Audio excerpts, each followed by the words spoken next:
We believe that our ministry, as well as everything in the heavens and on earth, belongs to God, and our role is that of a trusted manager. Thank you for standing with the American Family Association. Welcome to Today's Issues, offering a Christian response to the issues of the day. Here's your host, Tim Wildman, President of the American Family Association.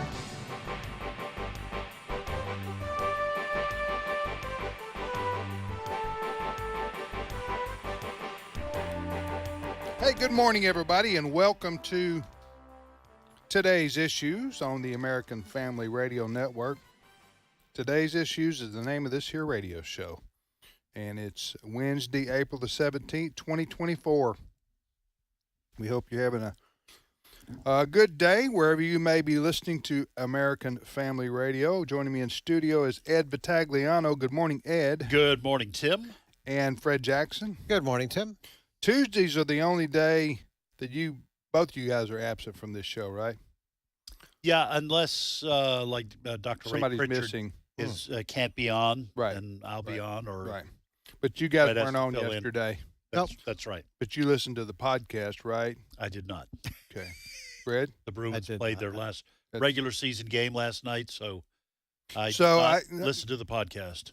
Okay, so if I understand you correctly, if you're not on, you don't care.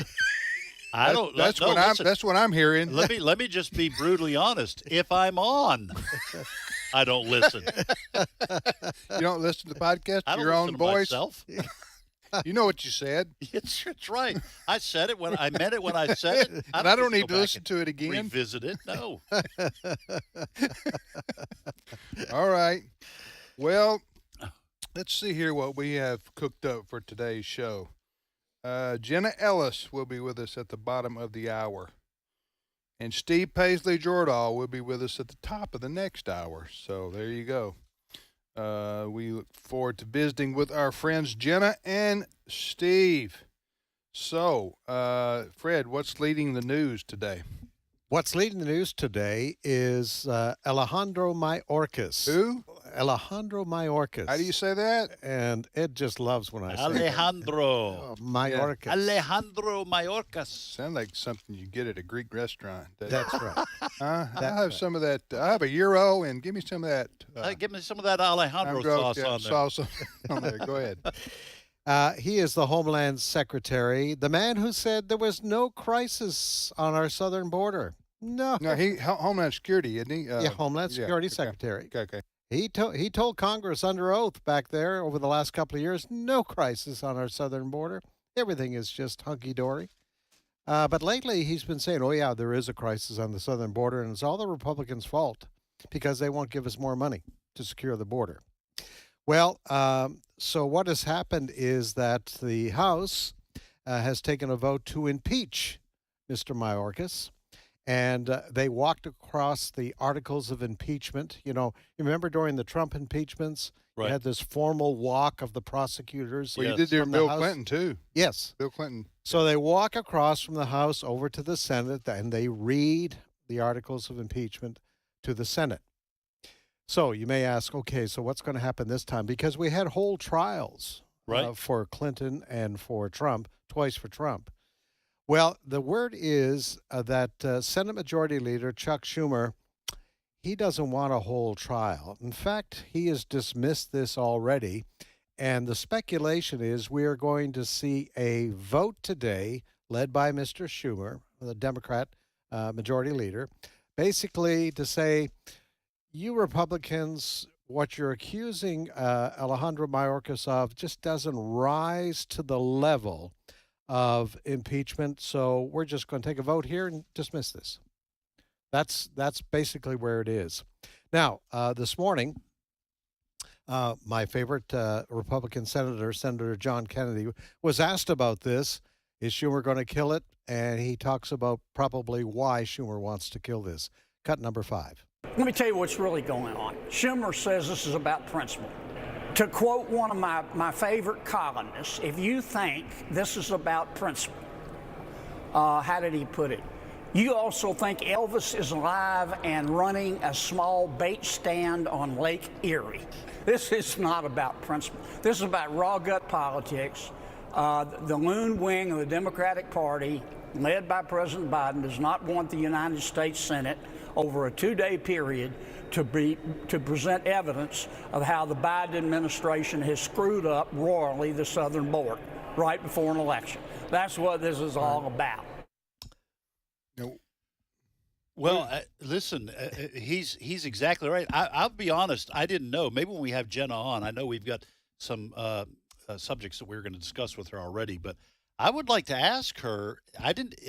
This seems unconstitutional to me that the Senate is, if the House has impeached Alejandro Mayorkas, in other words, brought charges against him for the purpose of removing him from office, the Constitution provides that the Senate holds the trial. I don't know how. But let me ask you this, and we can: has a cabinet secretary ever been impeached? I think this is the second one, as I recollect. There was another one I think that had corruption charges. I think. Yes. So this is only number 2. Okay, this is not corruption in the sense that he's been found. He's accused of stealing money or something like that. This is he's not doing his job. Dereliction of duty. Right. So, I guess what Schumer's saying, and I agree with Senator Kennedy there.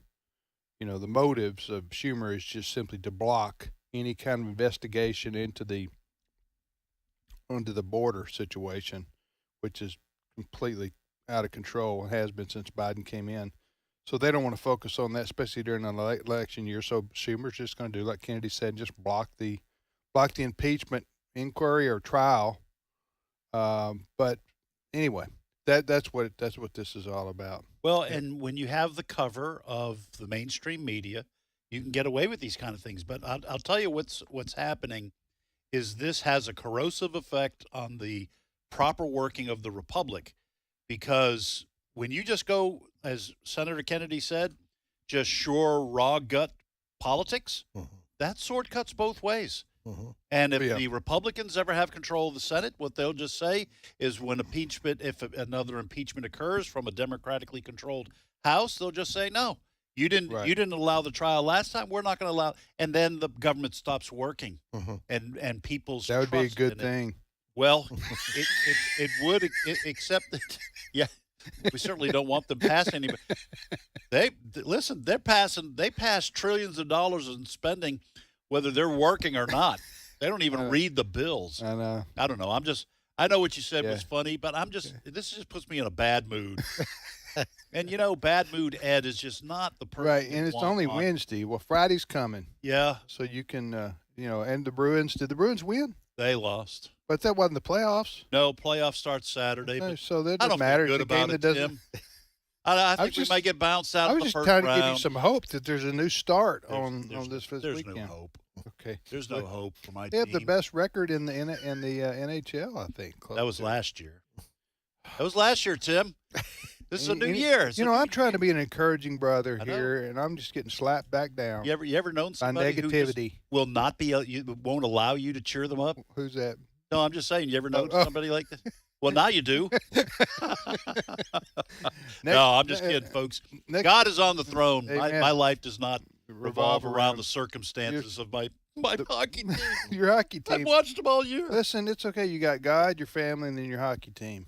No. Is that your priorities in life? No. Well, you still got my God and church, family. my friends. Oh, so you say. I'm just saying. All right, go ahead, Fred. Well, in connection with what's been going on our border, there was another hearing yesterday with regards to the fentanyl crisis. And former Attorney General Bill Barr was among those who testified. And he is making a very strong link to this fentanyl crisis, which is killing hundreds, some people say thousands of our young people in this country, directly to the leadership in China. Here's former AG Mr. Barr, cut number 1. Simply put, without China's production and export of fentanyl and fentanyl precursors, there would be no fentanyl crisis in the United States, and the mass slaughter would effectively stop.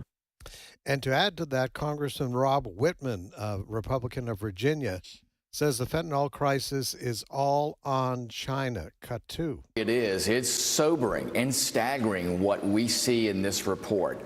We see that the PRC nationals are selling fentanyl directly online. The CCP is essentially formulating and fostering and supporting on Amazon for fentanyl sales. The CCP is providing direct tax rebates and grants to companies that produce fentanyl, fentanyl precursors, fentanyl derivatives, and they know what the outcome of this is. They know that this is leading to the deaths of Americans. And the staggering statistic is last year, reported fentanyl poisoning deaths in China were 0.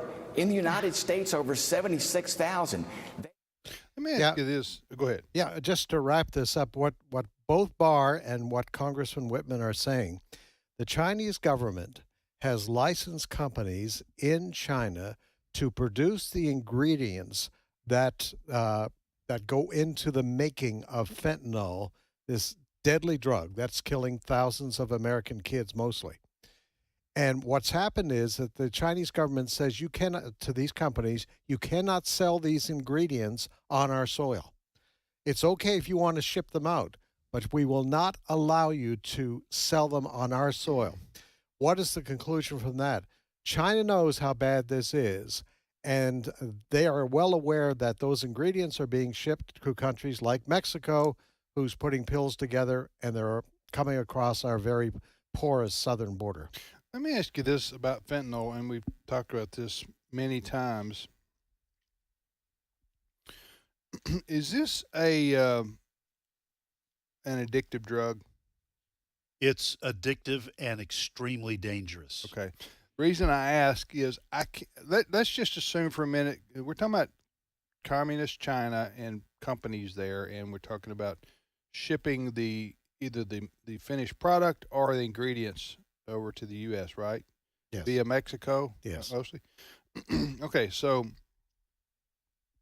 the reason I ask that is it would seem to me a drug dealer, okay, I use that term loosely, they want addicts, okay?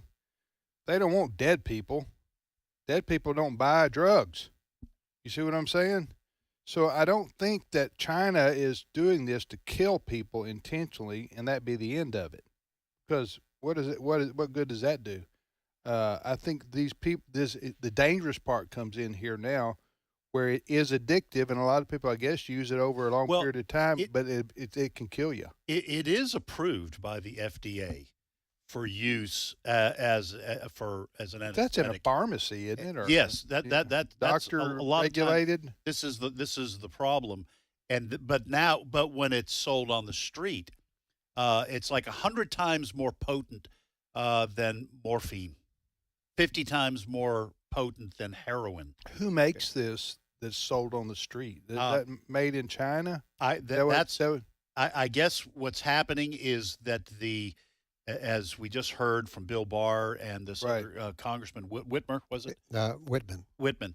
Okay, the chemicals that are used as precursors in order to you combine them to make fentanyl are shipped, I guess, to Mexico. I don't think it's made. Maybe it's made by someone here in our country. I don't know that much about it. But then what's happening is that it's being manufactured for street use, for street sale, and people are not aware of the power of it, and it's being sold in amounts that is killing people, has potential. And you probably have seen the images. They manufacture it to make it look like candy. And this stuff is so potent, we have heard cases of even the dust, if people get it on their fingers and then put their fingers to their mouth, that it can be deadly. That's how potent this stuff is. Yeah. Is it used for a painkiller? Is that what it's used for? Yeah, the FDA, my understanding is that the Federal Food and Drug Administration has approved the drug for use, like morphine. So your doctor can write you a prescription for fentanyl? Yeah. Now, I don't know if they're still doing that because of all the deadly effects, but that's my understanding. Maybe it's used in hospitals or Right. something like that For pain relief. for pain relief after surgery. Gotcha. I'm not sure. All right, next story. All right, next story. Well, jury selection continues for former President Trump in his so-called the hush money trial that's going on in New York right now. Perhaps our listeners have seen some of the pictures. Trump has to be in the courtroom as this is going on right It's now. a criminal trial. It's a criminal trial, so he can't be out campaigning. Although I think on Wednesdays, when the trial actually gets underway after the jury selection, I think there'll be Wednesdays off, and he plans to campaign. Anyway, he's been in there. They've got 7 jurors already. They have 11 more they want to pick because there has to be alternates. They've had some trouble, and they had dozens and dozens and dozens of people come in. A lot of them said right the first day, the first hour, hey, listen, I've been following this case. I'm well familiar, and I don't think I could be impartial. They put it this way. I don't That's think the way I it could is be for impartial. jury selections Yeah. all the time, isn't it? Really? Yes. Right. So, but Trump is, he's been frustrated. He's been giving a speech every day before he goes into the courtroom about how terrible the judge is. Yeah. This is so Trump. How terrible the judge is, the prosecutor, the whole thing. He did not miss an opportunity yesterday after the session was over in court to go out. I'm sorry. We don't have the clip. Oh, we don't have the clips. Sorry, Okay. folks. Our producer. Who are we just going to hear letting- from? Letting us know that we do not have the clip. We're going to hear from Trump because after the court session was over yesterday, he said he was invited by the Bodega Family. There's a group that represents these bodegas. Right. It's an association. Yeah. Yeah. Now you will remember there was a case a year or so ago when a bodega owner was confronted by a bad guy, and he shot the bad guy, and the bodega owner was charged with murder, and went to Rikers. I think the charges were eventually dropped. Anyway, Trump goes to this bodega yesterday, and there's a bunch of supporters around. You can watch the video actually on our website, afn.net. And he is being cheered. Trump is 4 more years, the whole thing. So he was able to hold, in the midst of all of this, a political event there in New York. So he may not be a politician in the formal sense, but he knows how to play the political game, regardless of the pressure that this man is under. All right, so folks, we are having a little bit of technical difficulty, so we won't be able to play that clip.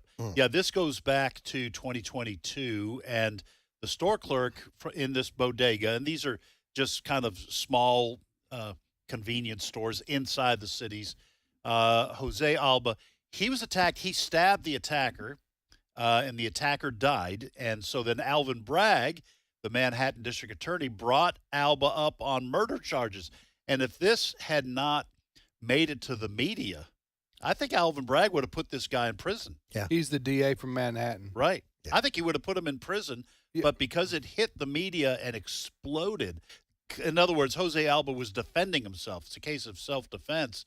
I believe Alvin Bragg would have put him in prison. A side note here, in Manhattan, in New York, they care more about the criminals than they do about the victims. Right.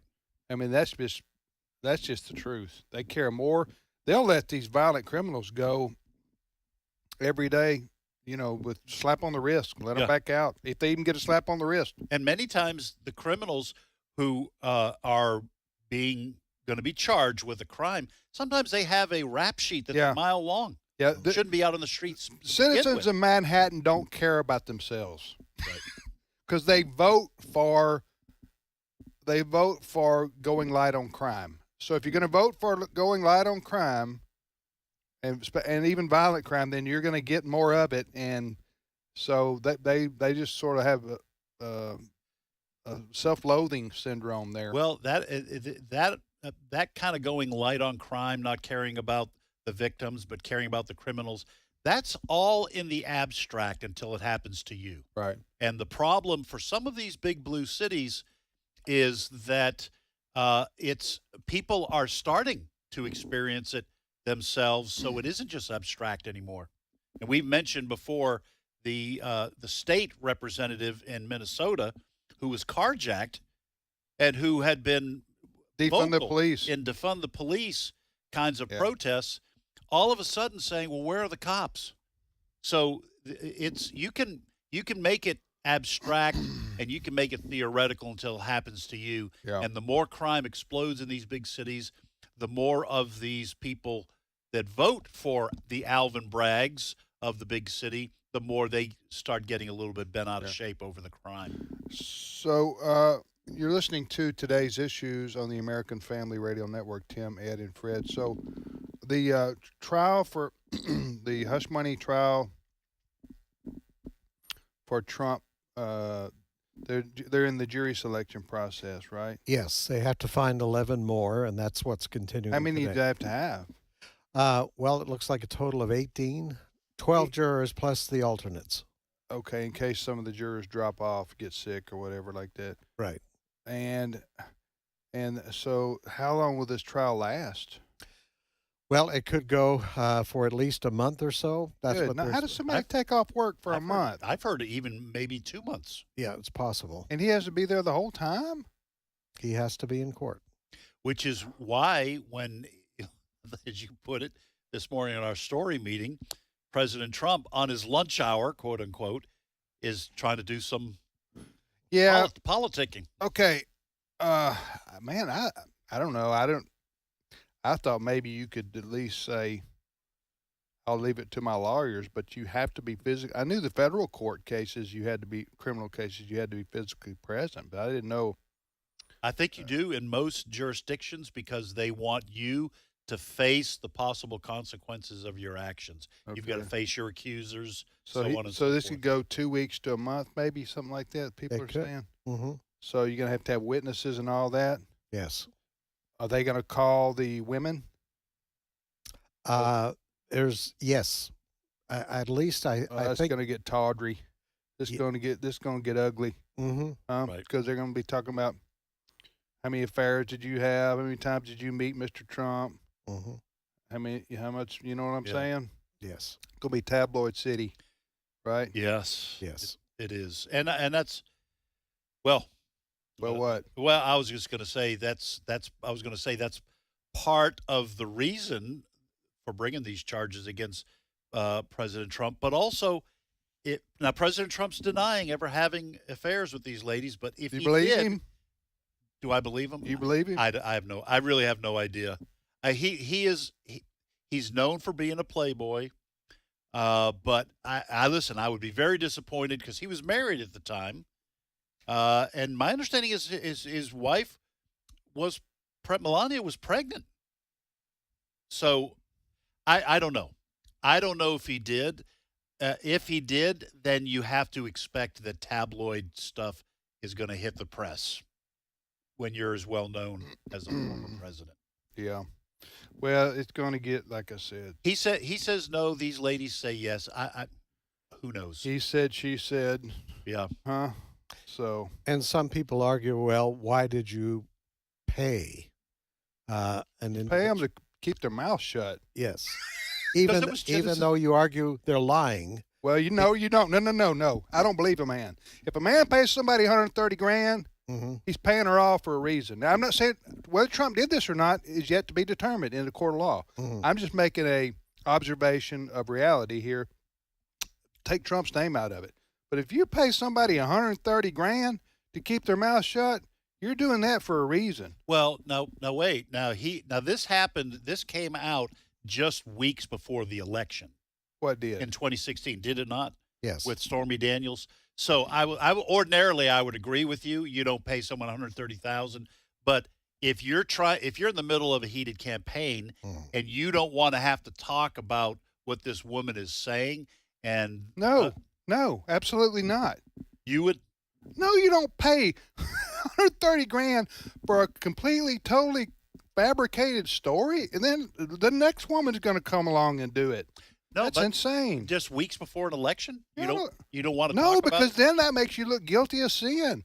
You paid her off to keep quiet because the election's coming up, and you don't want that to hurt you in the poll. No. What I'm saying is, If you think a woman is My voice is going up. The The octaves are rising with every argument you make. What I'm saying is, let's say you're innocent, and this woman is accusing you weeks before the election, and you know there's no way for you to prove you're innocent in the 3 weeks before the election. I'm saying powerful people do this all the time.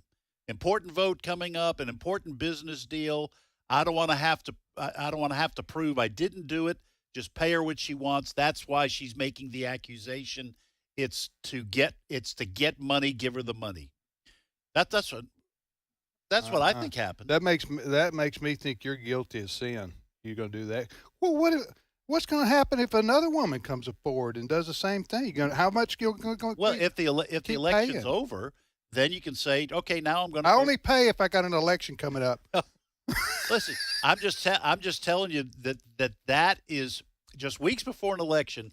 That to me is at least conceivable. That you pay it's an attempt to get money from you. Okay, it's extortion. It's extortion, which is also illegal. Yes, but so what you say is, a woman tried to extort me, and I don't even know who she is, or I only met her. I certainly didn't have a physical relationship. You could with do her. that. You could do that. You'd certainly do that, and then you just have to hope that people believe you. Listen, if he did it, if he did have the affair. That's when I ask, are you going to have Stormy Daniels and this other woman that come? Are they going to testify? Well, according to what Fred said, I think they're both going to testify in this. And Michael Cohen, this is going to be a circus. It's going to be a three-ring circus. Yeah, no, that's true. And Trump's going to have to be there for the whole thing? Yeah. And he can't make comments during the court proceedings. Really? Yes. We'll be back in a minute. Stay with us.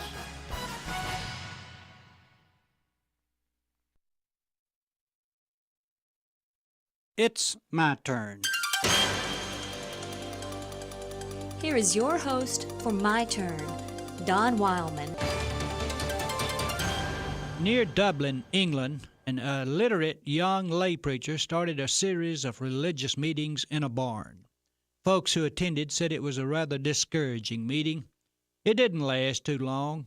The preacher just simply stopped the services, packed up his bag, and moved on to what he considered more fruitful fields.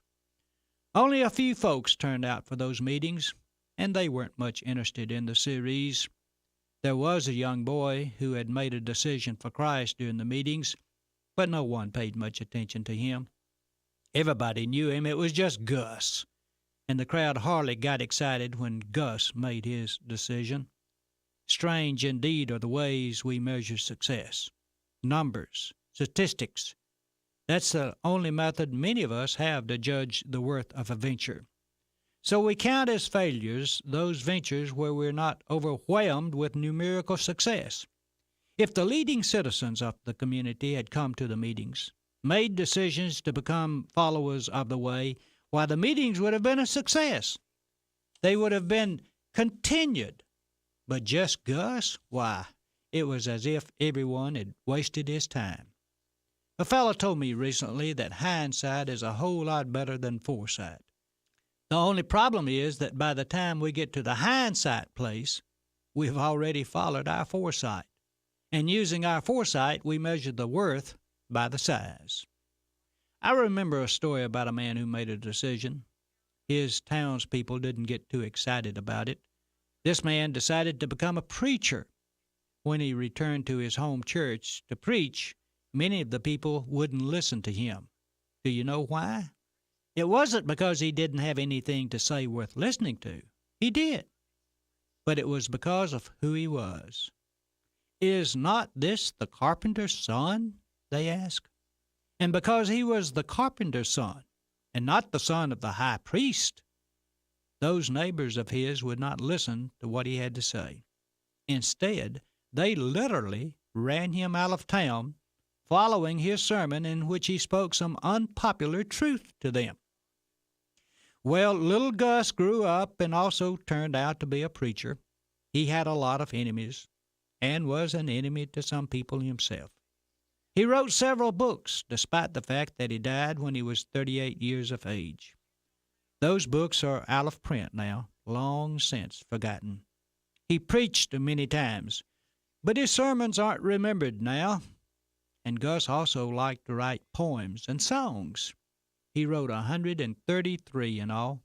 Most of them have not survived the years since Gus was around.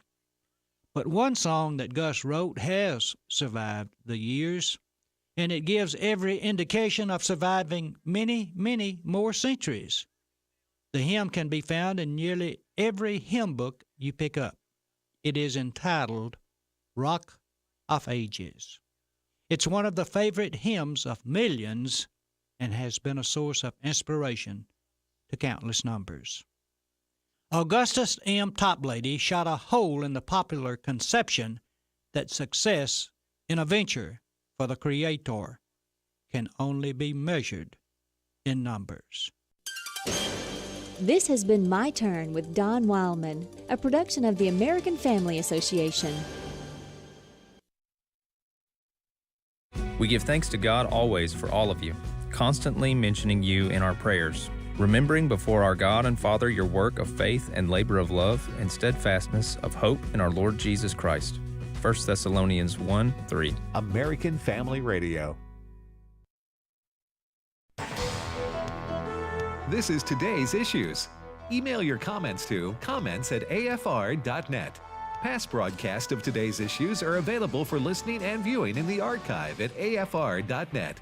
Now, back to more of today's issues. Hey, welcome back, everybody, to today's issues on the American Family Radio Network. Thanks for listening to AFR. I dropped my voice level down. Huh? Yeah, it started creeping up there. Yeah, I need to get my NPR voice back. Welcome back to All Things Considered. Ed Vitagliano joins us now. Ed, what are your lady gardening tips? Yeah, listen, your voice sounded more like the old men at Hardee's having breakfast together and talking politics. I'm going to read to the children now. All right, Fred Jackson with us as well, Tim, Fred, and Ed. And now Jenna Ellis joins us. Jenna is host of Jenna Ellis in the Morning, heard from 7:05 to 8 o'clock Central Time each weekday morning on American Family Radio. Jenna, good morning to you. Good morning from my best NPR voice. And I just have to say, Tim, that if you really wanted to be NPR, though, you should have a screechy feminist voice, because that is actually NPR's censor. Is that how they work now. today? Yes. Well, yes. their new CEO, if you have not Oh, seen yes, this. we've heard her. Yes. Oh, yeah. And so Christopher Rufo, who is one of my favorite people to follow on X, did a series of posts yesterday just absolutely lambasting her views, and it was absolutely hilarious. And he posted an exclusive clip this morning that was really important if you want to see what NPR really wants to be like. It says, exclusive, Catherine Mayer, who's the new CEO, says the number one challenge in her fight against disinformation is the First Amendment, which makes it, quote, a little bit tricky to censor bad information and the influence peddlers who spread it. So Tim, I think your voice can raise a couple octaves now. Oh, my word.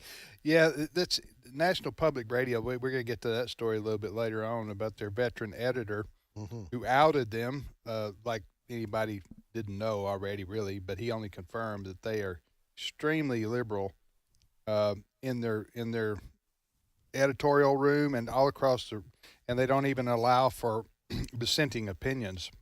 Well, wait a minute. Don't they preach about diversity there at NPR? At NPR, yeah, they may have diversity of skin color, but they don't have a diversity of thought. I don't know. Well, he was. Go ahead. It's like the communist propaganda that you absolutely have the right to believe in what we force you to believe. Yes. Right. And you can vote for whoever is running, and we'll determine who's running. They suspended the guy. And now he's resigned. He resigned. Oh, did he resign? He resigned this morning. Okay, what we're talking about, folks, if you missed it 10 days ago, 2 weeks ago, a gentleman who's a reporter with he's an editor. An editor. He's an editor. He's at the editorial level with National Public Radio. He wrote an expose of what happens inside NPR. NPR, their own radio stations all over America. You move right down the dial from us here, you're going to find NPR. And so So don't touch that dial. Don't touch that dial. That's right. right. So he documented all the cases of extreme liberal bias, and basically he has said there is no diversity inside NPR. We don't even get both sides of the story. He gave a lot of examples. Yes, he did. He said we're supposed to be a propaganda machine. I'm putting words in his mouth. That's what he said, for the political left in this country. And any objection to that by staff is repudiated. And now, as it turns out, you get suspended without pay. So today he just decided to resign. What's his name? Yuri Berliner. Okay, so or Uri. That's what happened. Of course, we've always said this. National Public Radio should not be getting federal tax dollars. Especially now.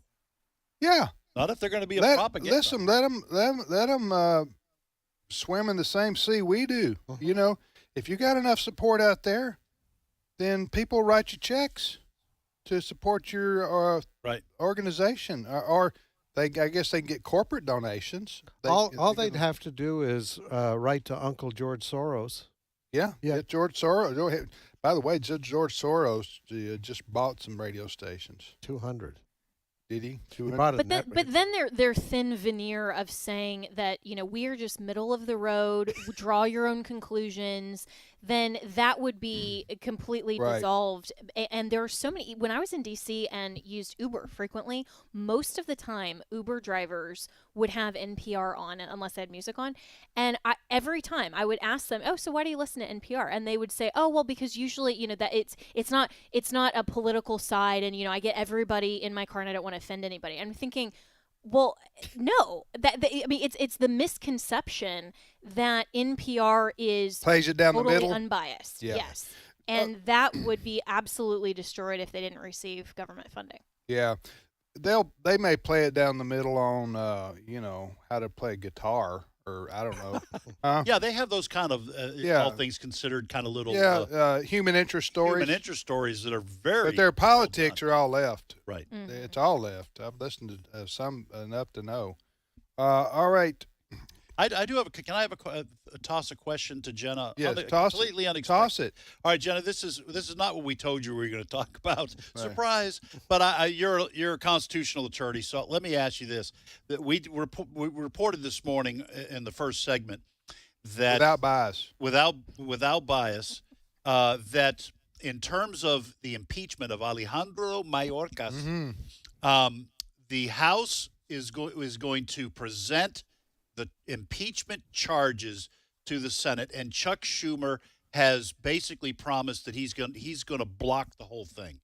Is that it seems to me I can't call by memory the exact part of the Constitution that covers impeachment, but it seems to me the Senate would not be doing its constitutional duty if Schumer blocks it and does not hold a trial. Am I wrong about that? Well, what I love about these types of questions is that I call them legal jeopardy. See what I did there? Yeah. So legal jeopardy. So we're playing legal jeopardy, but it's in Article 1, Section 3.6 and 3.7.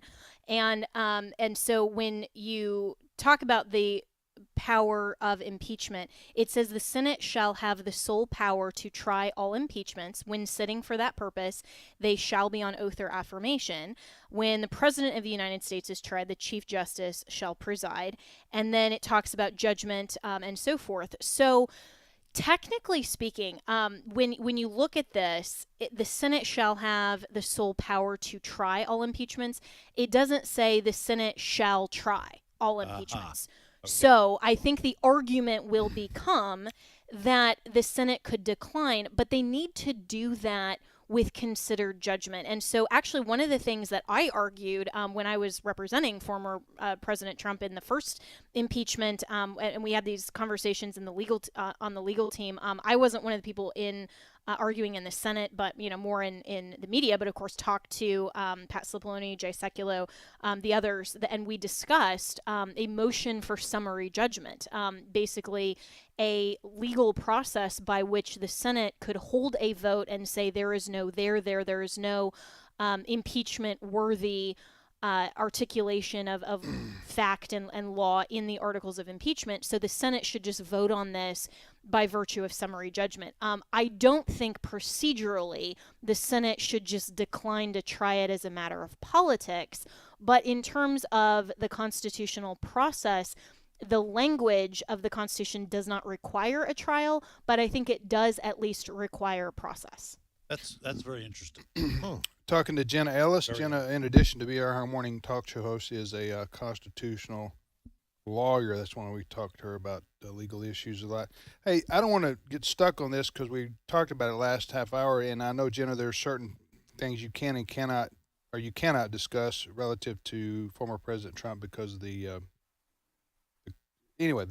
situation with Georgia and all that. But I just have a technical question.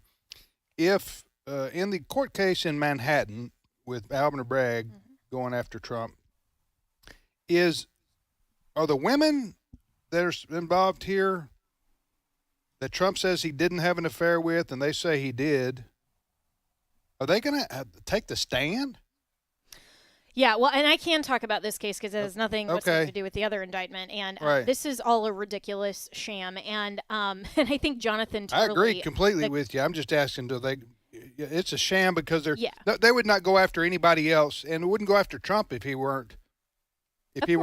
So go ahead. Well, and it's the same thing as the Supreme Court heard yesterday in oral arguments regarding this statute that the DOJ is using to justify pursuing January 6th offenders by this statute that allows them to seek a 20-year prison sentence. And Gorsuch, and I played it on air on my show earlier today, where he's asking the Solicitor General, well, why are you going after them with this statute when you didn't apply this to, say, the BLM rioters, the sit-ins during Kavanaugh? That was great stuff. By the way, and what it showed was the abject hypocrisy. And the Solicitor General didn't answer honestly. I mean, she tried to make this ridiculous argument, and fell all over herself, but she didn't answer it honestly, which is the same way that Alvin Bragg should answer honestly, and Letitia James and so forth in terms of prosecuting Trump, that they're only interested in a political outcome and justifying it through law. I mean, Jonathan Turley, who's a lawyer, put it so well in his op-ed in the New York Post, where he said earlier this week, you have serial perjurers as the star witness and porn stars. I mean, no reasonable prosecutor would think that the credibility of those witnesses as their only witnesses would remotely get you to a burden of proof that satisfies due process. And yet, here we are. And Michael Cohen, who is a disbarred, convicted perjurer, is going to be the star witness and is going to testify to these things. I mean, any first-year law student could impeach his credibility on the stand, and yet that's who they're putting up. And so according to at least the filing so far, they do intend to call these women, they intend to call Michael Cohen, and the entire purpose of this only is to distract and to keep Donald Trump in that defendant's chair so he can't campaign, and then ultimately, if they get a conviction, hopefully convince some of the more just middle-of-the-road moderates, independents, to say, look, you can't have a convicted felon who's running for office and hope that impacts the campaign, which is utter nonsense and completely antithetical to everything that our constitutional republic stands for. So that's my rant. But I would expect that Donald Trump is not going to get a fair trial in Manhattan. Of course not.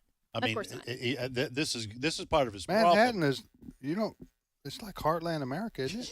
No, it's not like Heartland America. It's like NPR America. Yeah, that's true. It seems to me that's why, with the exception of the Florida case, which I'm guessing that the special prosecutor has no choice but to do it in Florida with regards to the Trump keeping documents. You have Fulton County, no fair trial there. Washington, D.C., no fair trial there.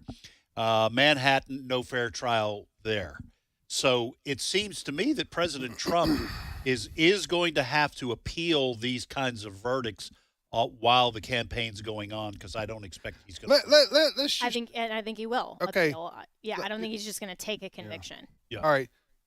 Just for sake of argument, then we need to move on to this Arizona case. In the Manhattan, New York case going on right now where they're selecting a jury, President Trump, former President Trump, is accused of paying off Stormy Daniels, the porn star, with 130 grand through Michael Cohen to keep her mouth shut leading up to the election, right before the election, and then covering up those payments by lying on business. Is that the legal accusation?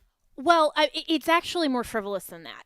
What they're actually accusing him of is falsifying business records, but you need an underlying intent to have a corrupt or criminal purpose in falsifying that. Because consider, for example, you get reimbursement and you say, from your organization, and you say, oh, it was from this trip when it was actually from that one. That's falsifying a business record, but you didn't intend to defraud anybody, right? So there has to be an underlying felony that Alvin Bragg never articulated in the indictment. As I understand it, Alvin Bragg, the DA, said he wasn't going to do this, wasn't going to go after Trump on this. The DOJ said that, and then because it was so frivolous. But here we are, and going after. Okay, so that's the accusation. Now, a couple things: could people sign non-disclose the NDAs, non-disclose? What do you call it? Non-disclosure agreements. All the time, where people are paid off to be quiet or to go away.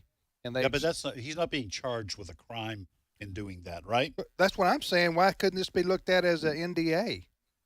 Well, according to the reports, Stormy Daniels did sign an NDA, but the point is the money trail is what they're concerned with. And this was the same thing that got John Edwards, if you remember, the Democrat who was potentially running for president, what got him in trouble with campaign finance rules.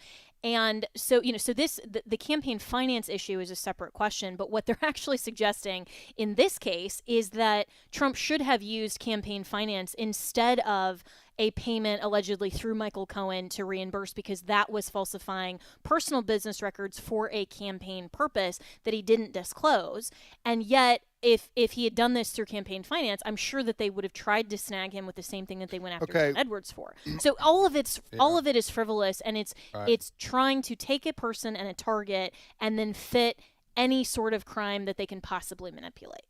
And do you really think that jurors out of Manhattan, like the one who was kicked off and dismissed yesterday, this little 20-something-year-old girl who spoke to reporters, do you think that somebody like that is actually sophisticated enough to understand all of this? And this is where the whole constitutional idea of a jury of your peers, I think, is really fascinating from a historical Blackstone and English common law understanding, but also in our due process requirements in the Fifth and Sixth Amendment. What does that actually mean? Because if Trump really had a jury of his peers, then Kevin O'Leary should be sitting on the jury because he's a businessman. He would understand this. But some kid who's going to Columbia who's woke and doesn't shave their armpits. They really can be competent. Did not to sit need on that this jury. Image. Did not. Well, I had to see it, so But really, is this fundamentally fair? Okay, no, it's not. All right. Well, one other question about this. Here's the part that if I'm former President Trump, he's denying he had affairs with these women, right? Right. Okay. And on it doesn't help his case. It doesn't help his case if these women get on the stand and say, "Oh yeah, we did." You see what I'm saying? Why didn't he just say, "Yeah, I did. I did. I cheated on my wife with a few women, and I'm sorry I did it." Of course, he would never say I'm sorry about anything. Yeah. But I'm sorry I did it, and I regret it. And I've already talked to Melania about this. Yeah, and they're just trying to shame me and extort me. Right. Why didn't he say, if he's going to go with, I didn't have an affair with these women, and these women, that's going to prolong the case unnecessarily when he could just go ahead and admit to it. Well, but once he admits to it, then you're laying the foundation for saying, well, now he needed the hush money payment, and you're basically giving that. But you're also assuming that they have more credibility than his denial, which I would say personally, if I, just looking at the situation, I would say that, who knows, really? If he's denying it, they're saying it happened. They both have, I think, personal reasons why they may allege that. So it's almost a wash. I don't give them any more credibility. Yeah, but the one woman is saying 9-month affair. But can she prove it? Just because she testifies to it, I don't believe her credibility personally. But you believe Trump's? Not necessarily either. But that's what I'm saying. In terms of all of that, why not simply continue to deny it rather than giving them you know. Anyway, we'll see how it all plays out. But I'm kind of so a defendant like Mr. Trump has to be in the courtroom as long as this trial goes on. Yes. Oh gosh. And it's set for about 6 to 8 weeks. The guy's weeks. going to have a stroke or a heart attack or something. I mean, so this is 6 to 8 weeks. Yeah, and because jury selection will take at least 2 weeks. I'm shocked it won't take a solid 2 months just for. Can he just go to Scotland? Because he's got a big place over there and some nice. No, there are extradition laws against that, but. You know, wow, well, Scotland don't encourage him to flee the jurisdiction. That's never a good idea. All right. Well, anyway. You know. All right. We wanted to switch topics and ask Jenna about the Arizona situation. You want to set this up, Fred? Yeah, there was a Wall Street Journal story this morning. Headline, Arizona lawmakers expected to make another push to repeal the abortion ban. There was the court decision back, a couple of weeks ago, Jenna, that said an abortion law on the books in Arizona that basically outlaws abortions in all cases can be applied. And we have had both Republicans and Democrats in the wake of that decision saying maybe we can modify the existing law in Arizona. Am I explaining that basically? Yeah, so we had a huge win for pro-life, which was the affirmation by the Arizona Supreme Court of this 1864 basically trigger law that's now been applied. And isn't it just like Republicans to snatch defeat from the jaws of victory and now go and they're expected, according to this Wall Street Journal piece, to make a bipartisan push to repeal this abortion ban. And the only reason they're doing this is because consider who the populists are who are running the Republican Party right now, which includes Donald Trump and unfortunately Carrie Lake, who's running for U.S. Senate out of the state of Arizona, and the greater Republican Party. This is the problem overall that Christian conservatives should have with what I call moral gerrymandering, which is trying to just redraw the lines of biblical morality, legitimacy in government by suggesting that somehow an abortion ban now doesn't fit our politics, and because we want to have this big tent party and we want to quote unquote win, we're going to sacrifice a bigger win that we already have. So this is problematic on a number of fronts, but the thing that most concerns me as a Christian conservative is that this is a bipartisan push, and you actually have Republicans in Arizona wanting to defeat their own victory. Do you think the Republican Party, and we're coming up here to the end of the segment, so I'll make this quick and you can give a quick answer. Do you think the Republican Party, quote-unquote, establishment is going to push away from its historical and traditional clear-cut position, pro-life position?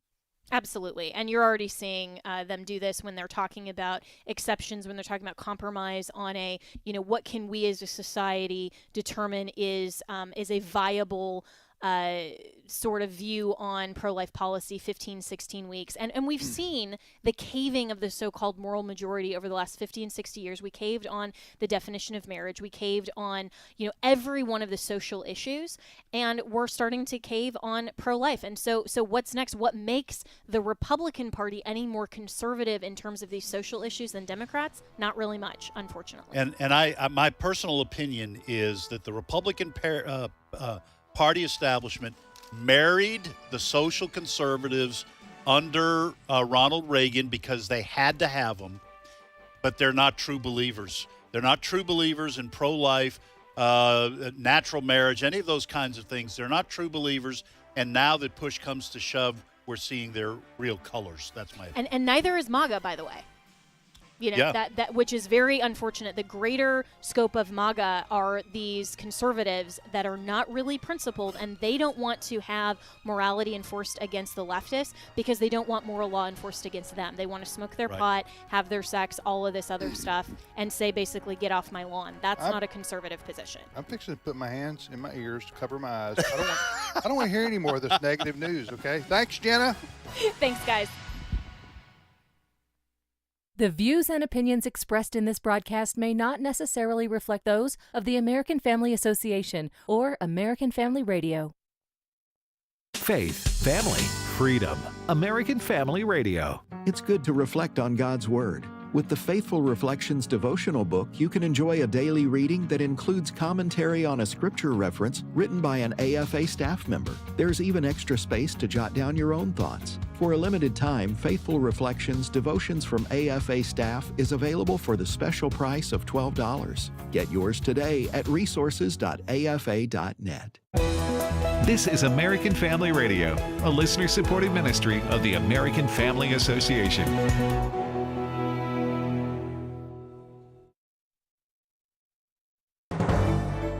American Family News, I'm Rusty Pugh.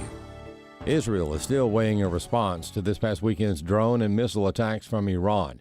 In Tel Aviv, Trey Yingst has more. The Iranians are threatening to retaliate if they are targeted in an Israeli strike, and it comes as the United States says they will impose sanctions on Iran's drone and missile programs in the aftermath of that attack over the weekend. The move meant to pressure the Islamic Republic and dissuade Israel from launching a heavy counterstrike. Now, we do know on Tuesday, U.S. National Security Advisor Jake Sullivan released a statement about the situation saying, quote, "We will not hesitate to continue to take action in coordination with allies and partners around the world." Senators are expected to square off today, largely along party lines, over whether to proceed with the full-scale trial of Homeland Security Secretary Alejandro Mayorkas over his handling of immigration policy at the southern border. House GOP managers delivered 2 articles of impeachment against Mayorkas Tuesday.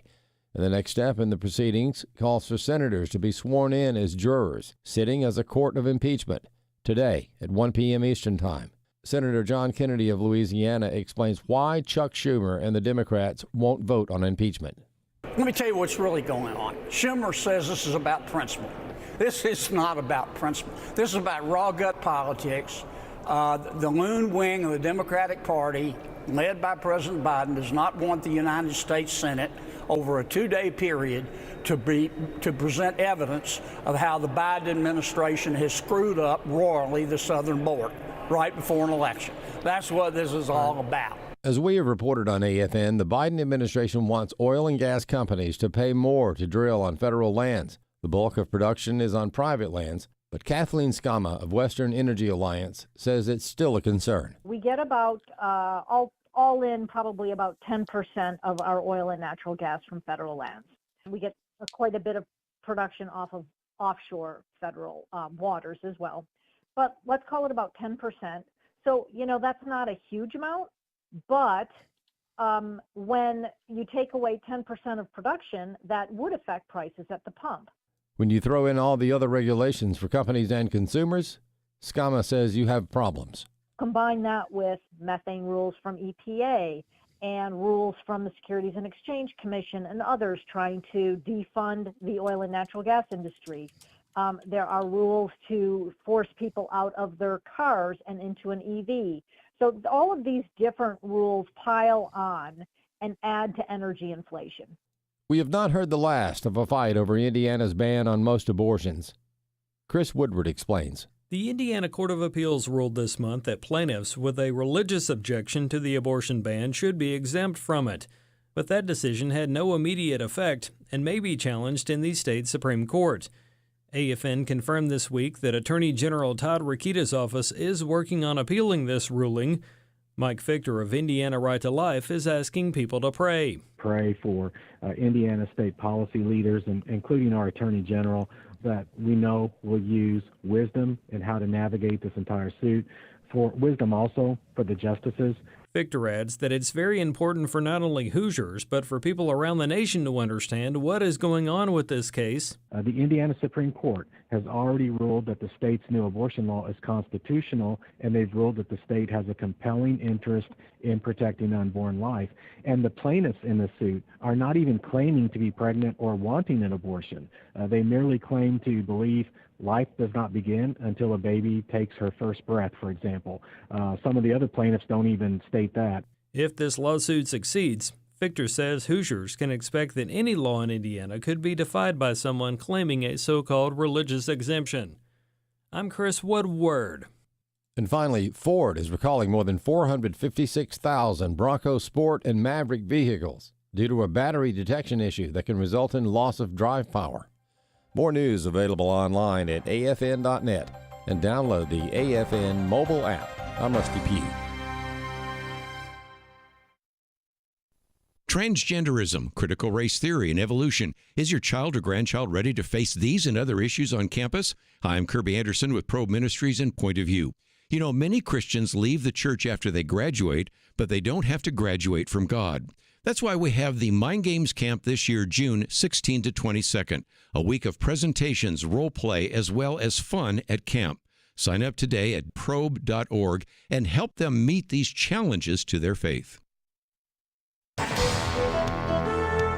Today's Issues continues on AFR with your host, Tim Wildman, president of the American Family Association.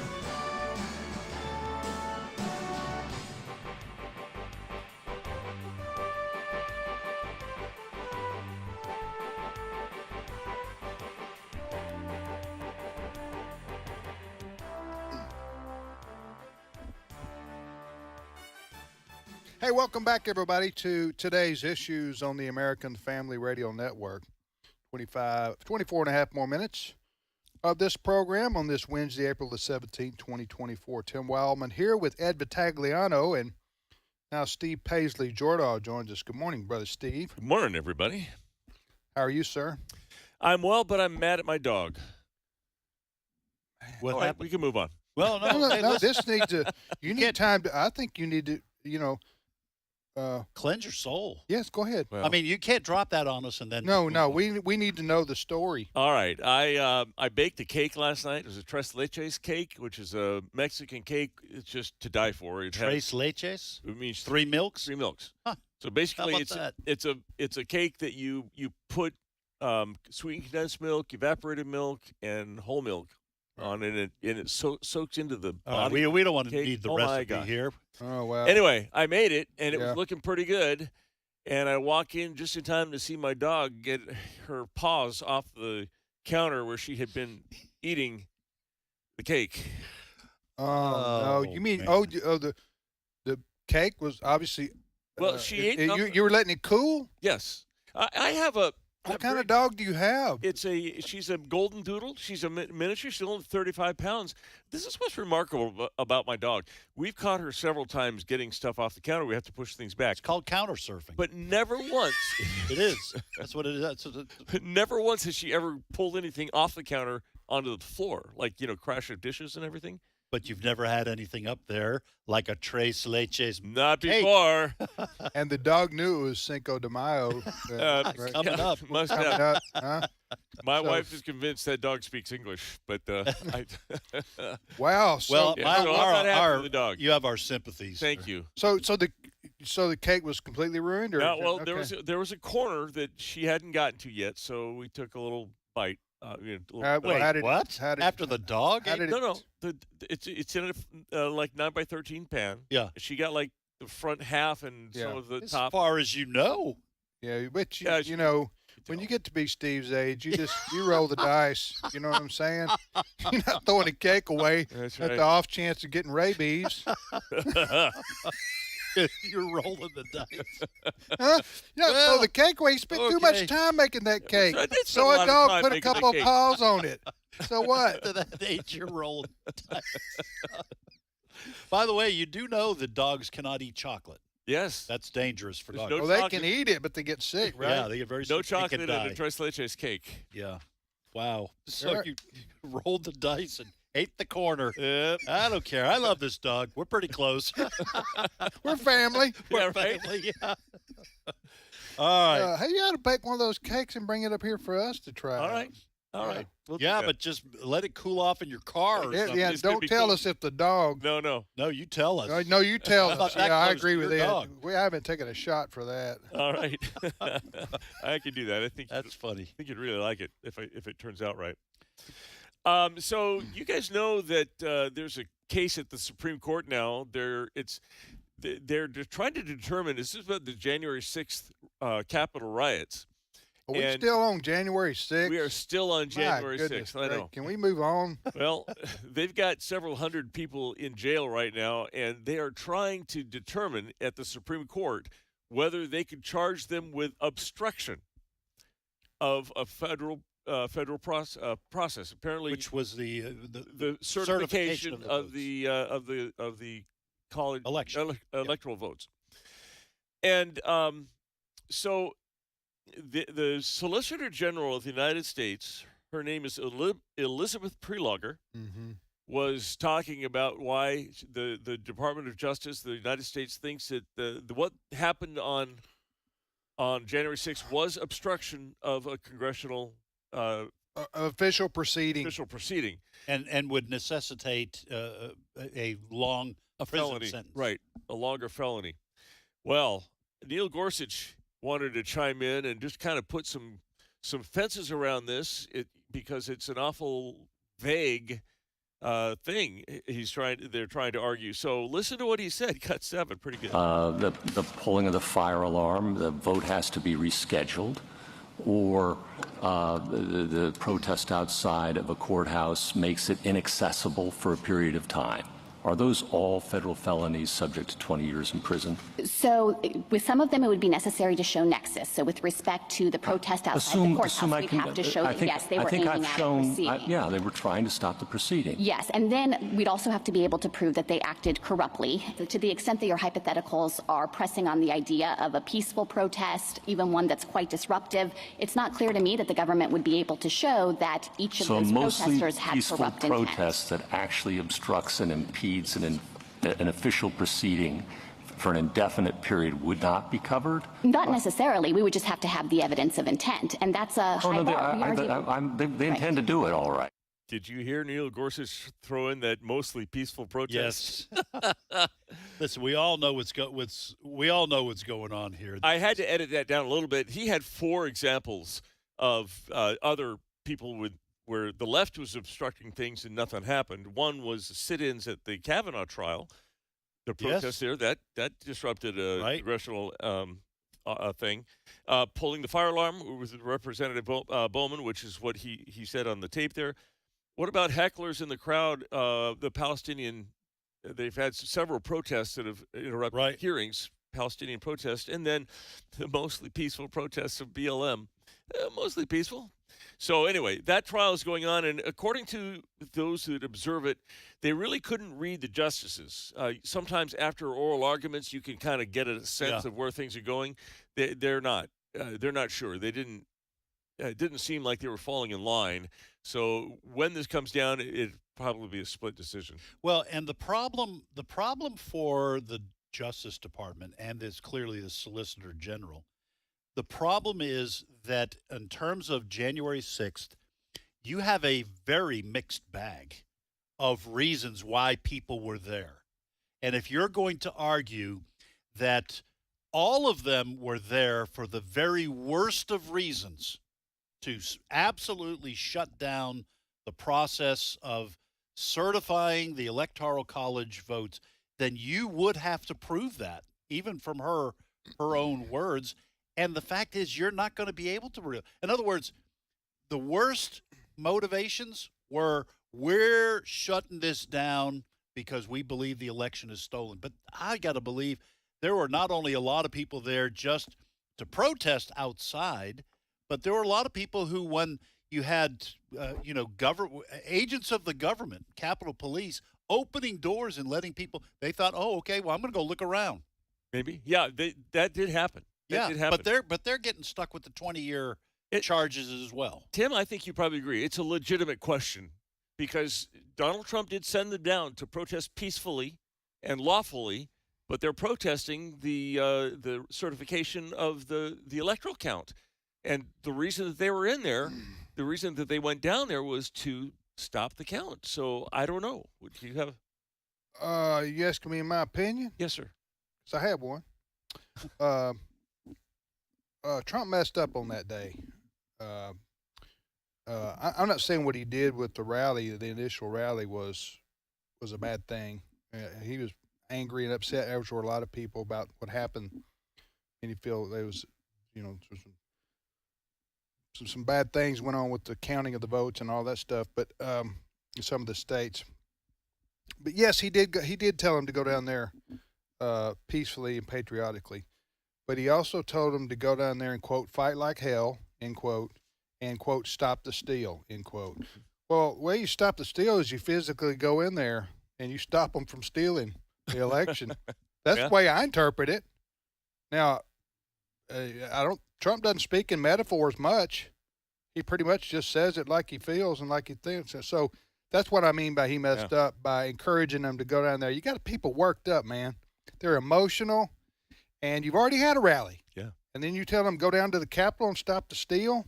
Don't be surprised when they try to go in and do it. Some people are nuts, okay? And especially people who are on the edge, and they're worked up by all the people around them. Yeah, let's go do it. Everybody with me. Here we go. All the undercover FBI agents. So you had some mistakes.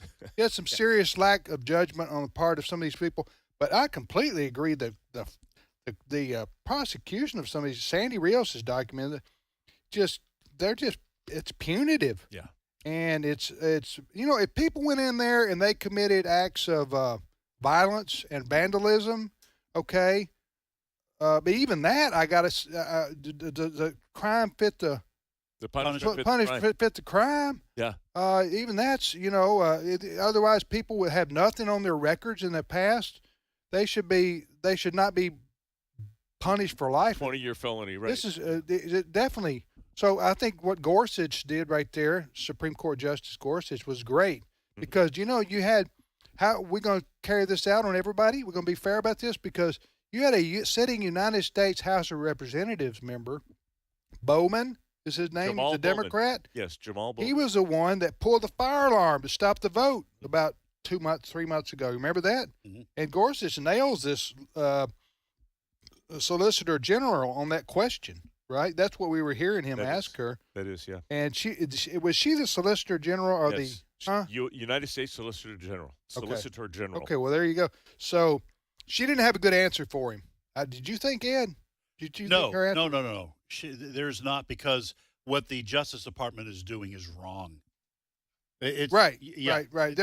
Listen, I remember when this all went down a few weeks after. When January 6th, and there was somebody, I knew somebody who had been in Washington on that day, and their phone had pinged or something like that. The FBI found out about it. Now, they didn't even go into the Capitol, but they had to be, and they ultimately didn't get in trouble. But they were being questioned by the FBI, and furthermore, I knew some FBI informants or agents. Obviously who can't be named, who were telling folks that the Justice Department had said this is priority number one, going after January 6th people, not move that to the top of the list, even above domestic terrorism. Well, because the narrative was immediately insurrection. That has been the narrative right from the get-go after January 6th. Now, we have said on this program that breaking into the Capitol, all that kind of stuff, that's wrong, okay? But the left wanted the narrative to be insurrection in part because they wanted to stick this on Trump so he couldn't run again. Yeah, and that word insurrection is, I don't think that's illegal. That depends on your political viewpoint. Right. If you're a left, right. If you're a Democrat, you say absolutely insurrection. If you're a Republican most Republicans are, you say protest. Conservative, you say it's a protest or a riot, or it's something that didn't intend to get violent, but it got out of hand. Right. Got out of hand. It wasn't a coup. It wasn't an organized, planned event where we're going to go in and ABC, you go down that hall, I go down this hall.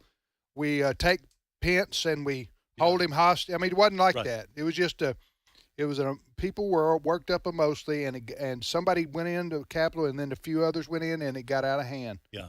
If it had been it was the worst insurrection in the history of mankind, right? Because people didn't bring guns, nobody arson, nobody set anything on fire, nobody took hostages.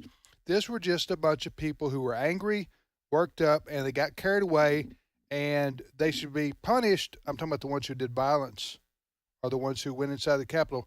Maybe a warning or something like this, but what they're doing to these poor people is just completely and totally unfair. And anyway, back to what Gorsuch said was was that Solicitor General, which is the lawyer for America, for the federal government, right, or the administration.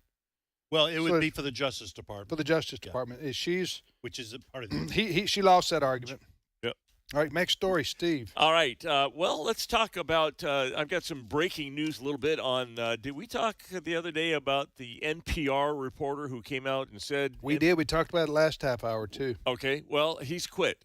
Okay, he quit. He quit. He resigned the Did he position. take his ball and go home? He took his ball and he's going home. Okay. He's no longer with NPR. He kind of knew this was going to happen. Well, probably, yeah, didn't they suspended him for 5 days without pay. Yeah. And there was some questions about whether he'd ever make it back. You know, what would the work Because environment he be like? exposed them for the left wing ideologues they are, and they punished him for it. They did. Do you have the wording? Which kind of proves his point. Right. Do you have I have the wording of his resignation. Go ahead, read that, please. Here's what it's very short. He said, this is again, you pronounce the name Uri? Yuri Berliner, which sounds like a James Bond villain, frankly. I am resigning from NPR, a great American institution where I have worked for 25 years. I don't support calls to defund NPR. I respect the integrity of my colleagues and wish for NPR to thrive and do important journalism, but I cannot work in a newsroom where I am disparaged by a new CEO whose divisive views confirm the very problems at NPR I cite in my Free Press essay. He just bingoed. Yeah. Yep. And good for him. Speaking of, so the new CEO is who he's calling out. Her name is Catherine Marr. I don't know if it's any relation to Bill Maher, but it is spelled the same. Catherine Marr. And she did a TED Talk a while ago about... A what? TED Talk. I thought you said TikTok. TED Talk. She may do TikTok, might too. do that, too, yes. But she may play TikTok-toe, for all we know. You see how I rhymed right there? I like that. Oh, yeah, we heard it. A poet don't know it. You're a poet, and you're not even aware of it. That's hurtful, Ed. No, I'm just that was just showing how non-poetic. Oh, okay, I got you. I got you. Anyway, Catherine Marr was doing a TED Talk. Captain Marr. Catherine, am I having a hard time? I'm a little dry. Can I get some water? I thought you said Captain Marr. I thought we'd switch over to like Marvel Comics here or something like that. No, Captain Marr. I've asked Brent to give me some water because I am a little dry. Okay. So, anyway, you said Catherine. Catherine Marr, who is the CEO of National Public Radio. Right. And she was giving a TED Talk on the truth, that this is what she wants. You know, reporters, you think that we're all after the truth. Their job, that's their job. Find the truth and report it, right? Right. Well, not quite so much. Listen to cut 10. Perhaps for our most tricky disagreements, seeking the truth and seeking to convince others of the truth might not be the right place to start. In fact, our reverence for the truth might be a distraction that's getting in the way of finding common ground and getting things done. Now, that is not to say that the truth doesn't exist, nor is it to say that the truth isn't important. Part of the reason we have such glorious chronicles to the human experience in all forms of culture is because we acknowledge there are many different truths. I'm certain that the truth exists for you, and probably for the person sitting next to you. But this may not be the same truth. Okay, yeah. Can you get any more New Age than that? Yeah, listen, this is a scene right out of The Wizard of Oz. You're getting sleepy. This is exactly the kind of thing that people who want power will say. Let me interpret what Captain Marr. You speak woke. Yes, I'm going to interpret what Captain Marr, the evil villainess, is saying. Now, she is arguing that you have your truth, I have my truth. We all have our own truths. But rather than argue about which truth is right, let's set aside our truths so we can decide to get certain things done. Here's the problem. How do we decide what things to get done? And how do we decide how to get those things done that we agree are important? Right. Okay. And for that, you need truth. And if you don't have truth, all you need is power. And when I say she's like the Wicked Witch of the West. I don't mean to besmirch her character, although I suppose that's or that exactly of what the I'm Wicked doing. Witch of the West. Yes, or that of the Wicked Witch. No, you're disabling her flawed logic. Yes, because what she's trying to do is put everyone to sleep. That's why I brought that in. She wants everyone to go to sleep and say, okay, you're right.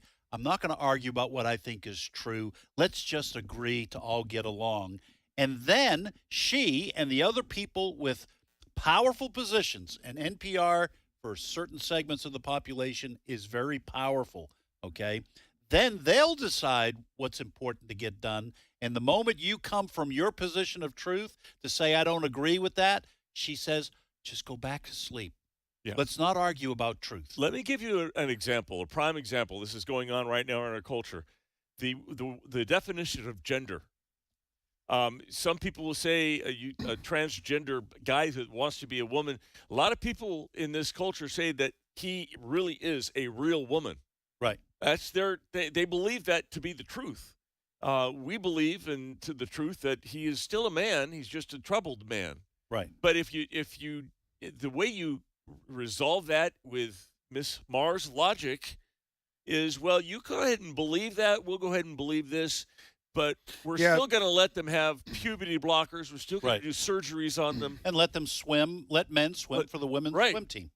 Yeah, but they only believe that if it IDs with their liberal way of thinking, their progressive way of thinking. Right. They may say, for example, their truth. By the way, truth is truth. People are entitled to their opinions. Right. That is true. But truth is one or the other. Okay? And we may not be able to find out what the truth is exactly on every single issue under the sun, but there is truth. Right. Okay? So with respect to if you were to say to her, this woman, she's the CEO of National Public Radio. That's the one we were hearing talk right there about your truth and my truth and all that. So she might say, well, a person can identify whatever sex they want to. That's their truth. Okay? Which she'd be promoting trans what? What am I looking? Transgender ideology. Transgender ideology. But if I said to this same woman, so you're good with me wearing blackface because I identify as a black person, she would say that is offensive. Right. And no, you are obviously Caucasian. You have no right to identify as a black person. I said, oh, okay, what about if I identify as an Eskimo?